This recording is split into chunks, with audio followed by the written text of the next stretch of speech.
रिया ने आसमान की ओर देखा।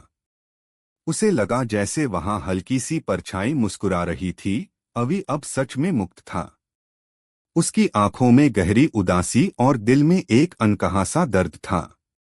वह उन पलों को याद कर रही थी जब वह और अवी साथ थे, जब उनका प्यार पूरी दुनिया से अलग था और अब वह कुछ भी नहीं था।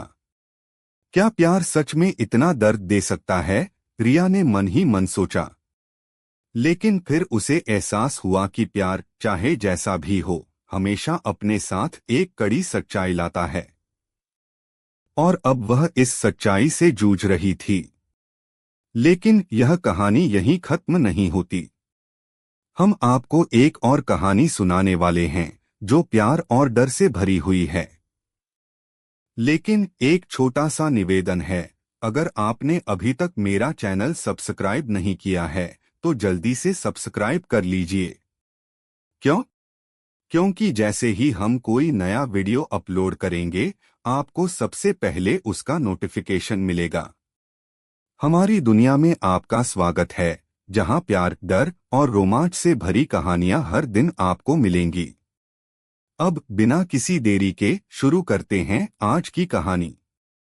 प्रेम और भय की कहानी। अंधकारमय इश्क शहर के कोने में स्थित पुरानी हवेली अपनी भयानक कहानियों के लिए मशहूर थी। लोग कहते थे कि वहां अजीब घटनाएं होती हैं, मगर अवी को इन सब बातों पर विश्वास नहीं था। वह एक युवा लेखक था जो अनसुनी कहानियों को खोजने और उन्हें लिखने में रुचि रखता था। उसकी मुलाकात नैना से हुई, जो शहर के पुराने राजघराने से थी। नैना की आंखों में कुछ ऐसा था जो अवी को उसकी ओर खींच रहा था, एक अजीब सा आकर्षण, एक रहस्य। अवी और नैना की मुलाकातें बढ़ती गईं। धीरे धीरे अवी को महसूस हुआ कि वह नैना के बिना नहीं रह सकता। नैना के चेहरे पर हमेशा एक उदासी रहती थी, जैसे वह कुछ छिपा रही हो। अवी ने उससे इसका कारण पूछा, मगर वह टाल गई। एक दिन जब नैना ने उसे हवेली के बारे में बताया, तो अवी ने वहां जाने की जिद की। हवेली की दहशत। रात का समय था। पूरा माहौल सर्द और भयावह था। हवेली की टूटी फूटी दीवारें जैसे किसी पुरानी याद को समेटे हुए थीं। अवी ने देखा कि नैना वहां पहले भी आ चुकी थी। उसकी आंखों में एक अलग ही चमक थी। यह जगह तुम्हारे लिए इतनी खास क्यों है? अवी ने पूछा। नैना ने धीमे स्वर में कहा, क्योंकि यह मेरी आखिरी याद है। मेरे अतीत की, मेरे अस्तित्व की। अवी चौंक गया। क्या मतलब? नैना की आंखों से आंसू बहने लगे। मैं इस हवेली की आत्मा हूं, अवी। मैं तुम्हें प्यार करने लगी हूं, लेकिन मैं कभी इस हवेली से बाहर नहीं जा सकती। यह मेरा अभिशाप है। अवी के दिल की धड़कन तेज हो गई। उसने नैना को छूने की कोशिश की, मगर उसके हाथ हवा में ही रह गए। नैना सच में एक आत्मा थी। प्रेम और भय की लड़ाई। अवी को अपने कानों पर विश्वास नहीं हो रहा था। जिस लड़की से वह प्यार करने लगा था, वह एक आत्मा थी, मगर उसका दिल नैना को छोड़ने के लिए तैयार नहीं था। कोई तो रास्ता होगा जिससे तुम इस श्राप से मुक्त हो सको, अवी ने हताशा से पूछा। नैना ने एक गहरी सांस ली। बस एक ही तरीका है, अगर कोई मुझे सच्चे प्रेम से अपना ले तो मैं इस श्राप से मुक्त हो सकती हूँ। लेकिन अगर ऐसा नहीं हुआ तो यह हवेली तुम्हें भी नहीं छोड़ेगी, अवी। अवी बिना सोचे समझे बोला, मैं तुम्हें अपनाता हूँ नैना। मैं तुम्हें हर हाल में प्यार करता हूँ। तभी हवेली में जोर का भूकंप सा आया। दीवारें कांपने लगीं, हवाएं तेज हो गईं और नैना का शरीर धीरे धीरे गायब होने लगा। अवी, तुमने मुझे मुक्त कर दिया। नैना की आंखों से आंसू गिर रहे थे। वह मुस्कुराई, लेकिन अचानक हवेली की काली छाया ने अवी को अपनी ओर खींच लिया।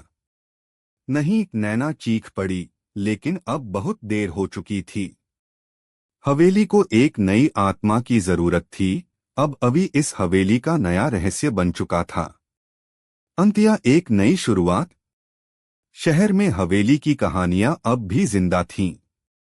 लोग कहते हैं कि अब वहां एक नई परछाई घूमती है जो हर रात किसी नैना को पुकारती है। शायद यह प्रेम की जीत थी या फिर डर की। पुराने स्खम और नई राहरिया को लगता था कि अब यह कहानी खत्म हो चुकी है। अवि और नैना की आत्माएं मुक्त हो चुकी थीं। हवेली अब शांत थी और वह अपनी जिंदगी में लौट आई थी। लेकिन कुछ चीजें कभी खत्म नहीं होती। रिया की जिंदगी भी अब वैसी नहीं रही थी जैसी पहले थी। रिया अब रातों को ठीक से सो नहीं पाती थी। कभी कभी उसे सपनों में वही हवेली दिखती और अक्सर उसे लगता कि कोई उसे पुकार रहा है। वह जितना इस एहसास को नजरअंदाज करने की कोशिश करती, उतना ही यह डरावना एहसास तेज हो जाता। एक रात जब वह अपने कमरे में अकेली थी, अचानक उसकी खिड़की जोर से खुल गई। ठंडी हवा अंदर आई और उसके सामने रखी किताबें जमीन पर गिर गईं। रिया ने डरते हुए खिड़की बंद करनी चाही, लेकिन तभी उसे आईने में एक परछाई दिखाई दी। वह पीछे मुड़ी, लेकिन वहां कोई नहीं था। क्या यह मेरा भ्रम है? उसने खुद से कहा। लेकिन अगले ही पल उसकी मेज पर पड़ा लैपटॉप अपने आप चालू हो गया। स्क्रीन पर एक शब्द चमक रहा था, हवेली। रिया की सांसें तेज हो गईं। उसने कंप्यूटर बंद करने की कोशिश की, लेकिन स्क्रीन पर अक्षर खुद ब खुद बनने लगे। हम मुक्त नहीं हुए। हमें मदद चाहिए। भूतिया हवेली की वापसी। रिया को अब यकीन हो चुका था कि कहानी अभी खत्म नहीं हुई थी। उसने फैसला किया कि उसे फिर से उस हवेली में जाना होगा और पता लगाना होगा कि आखिर क्या अधूरा रह गया है। अगली सुबह वह अपने दोस्त करण को साथ लेकर हवेली की ओर निकल पड़ी। करण उसके साथ पहले भी कई मामलों की जांच कर चुका था, लेकिन इस बार मामला अलग था। यह सिर्फ एक भूतिया हवेली की कहानी नहीं थी, बल्कि रिया से जुड़ी एक सच्चाई भी थी। हवेली अब भी वैसी ही थी, अंधेरी, डरावनी और रहस्यमयी। जैसे ही उन्होंने अंदर कदम रखा, दरवाजे खुद ब खुद बंद हो गए। यह जगह अब भी वैसी ही है, करण ने कहा। नहीं, कुछ बदला है, रिया ने दीवारों को देखते हुए कहा। दीवारों पर अब नई लकीरें थीं, जैसे किसी ने वहां कुछ लिखा हो। उन्होंने पास जाकर देखा और रिया को यह देखकर झटका लगा। वहां लिखा था, रिया, तुम वापस आ गई। हमें पता था कि तुम आओगी। यह नाम मुझे कैसे पता है? करण ने घबराकर पूछा। रिया ने कांपती आवाज में कहा, शायद यह हवेली मुझे पहले से जानती थी। अवि की सच्चाई। अचानक हवेली में हलचल होने लगी। सीढ़ियों से किसी के उतरने की आवाज आई और सामने एक धुंधली परछाई उभरी। अवि। लेकिन यह वही अवि नहीं था जिसे रिया ने पिछली बार देखा था। उसके चेहरे पर गुस्से और दर्द का मिलाजुला भाव था। तुमने हमें छोड़ दिया, रिया। अवि की आवाज गूंज उठी। मैंने तो तुम्हें मुक्त किया था, रिया ने हिम्मत जुटाकर कहा। नहीं, तुमने सिर्फ नैना को मुक्त किया। मैं अब भी यहां फंसा हुआ हूं। हवेली ने मुझे जाने नहीं दिया। अवि की आंखों में अजीब सा डर था।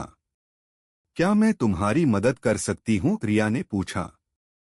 अवि ने उसकी ओर देखा। हाँ, मगर इसकी कीमत चुकानी होगी। क्या कीमत?